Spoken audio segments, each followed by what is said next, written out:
My Pixar marathon continues with a look at 2008's Wall-E. This film sees Andrew Stanton return to the helm with another excellent film. One of three I've been wanting to address for ages, so let's open it up. Film opens 700 years in the future, where refuse is built up to the size of skyscrapers and humanity has long since left Earth. There's only a single robot named Wall-E to clean up and rebuild. Apart from some expositional holograms further to the classic musical Hello Dolly, nearly the entire first half of the film's 98-minute runtime has little to no dialogue. Building on what they learned in their short films, this does a masterful job of telling the story through the visuals and Thomas Newman's musical score. Anyway, this film cost $180 million to make, and watching this again in HD really makes me appreciate the little details. I even like the live action elements, including those contained by CEO Sherry Forthright, played by the late Fred Willard.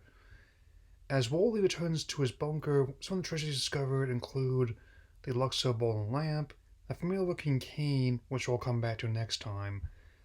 I know I just mentioned this, but these intermittent Sam stores and Wally's cockroach companion really pop a lot more in HD. His name is Hal. I see what you did there.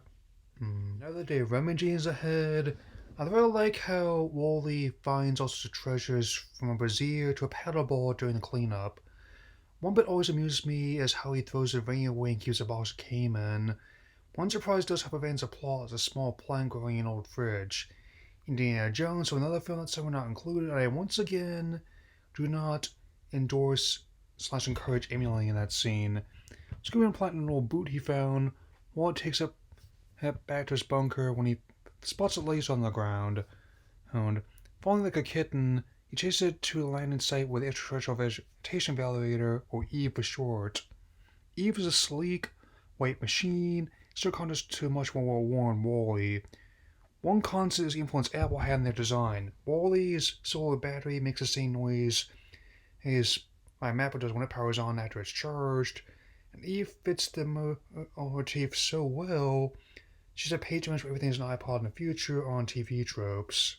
This is another aspect of the film that's fantastic. How the bond of Wall and Eve grows mostly through their actions and body language, which continues throughout the first part and the entire film. As time passes, Eve's search for life continues. One place to search is the recurring pizza plant truck, or what's left of it. Eventually, Eve does warn to Wall-E. Taking refuge in the bunker during another sandstorm, Eve is fascinated by Wall-E's treasures. Upon finding the plant, the sample is collected and she goes into sleep mode. Also, remember the spare parts from the other units that he has in his bunker will be important later. I also like the overclocked Pong game that Wall-E is playing with the resting Eve. It's a little touch that helped make this movie for me. Anyway, Eve is called back to base, and Wall-E hitches a ride into space. Once again, I really like seeing the details of the space debris, including Sputnik. The craft reaches the flagship B&L Star Cruisers, the Axiom. Definitely more built for pleasure than the Enterprise, Bebop, or Millennium Falcon. We're also going to be seeing more robots on the ship, including the cleanliness-obsessed Microbe Obliterator, or MO for short. Watching this again to write this these days, I can relate.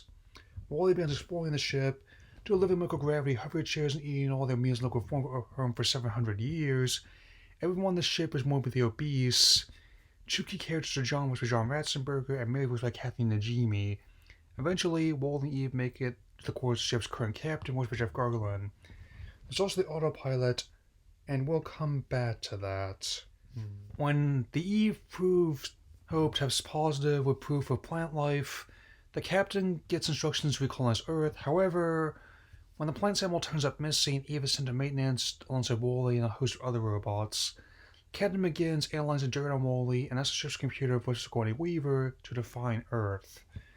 As Captain is fascinated by learning about Earth, Wally and Eve escape with maintenance where the other faulty machines are branded by robots. They need to find the plans to go back home, and Wally finds that one of the ship's escape pods. Escape mode 4 self-destructs. A literal spark they share results in a kiss and a dance to zero gravity, and John finding love with Mary. The plant is successfully returned to the captain's quarters, and Eve also sees a footage of Wally watching over her in sleep mode. The captain's surprised at how the Earth looks now. It dawns on him after warning the plant they have to go back. However, the autopilot has other ideas, updating the override code A113 putting the ship or any crews to return. Captain realizes what's happening and declares Anna to go back. I am the captain of the Axiom. We are going home today. It's a simple but highly effective delivery there. As the captain begins figuratively and literally wrestling with the autopilot, Wally saves the planet but is damaged and sent to the ship's waste processing deck. The Go-4 robot is also knocked out of his quarters during the scuttlefall as well, crashing into the Lido deck. On top of getting the specimen to the Lido deck, the pilots repair Wally back on Earth, making the return to twofold mission. During the struggle, the ship starts to list, and even the children in the nursery are caught up in the finale. One last action, the captain shuts off the autopilot and the X returns to Earth with all hands and feet on deck. Eve rushes Wally to the bunker for repairs, but seems no memory of their time together.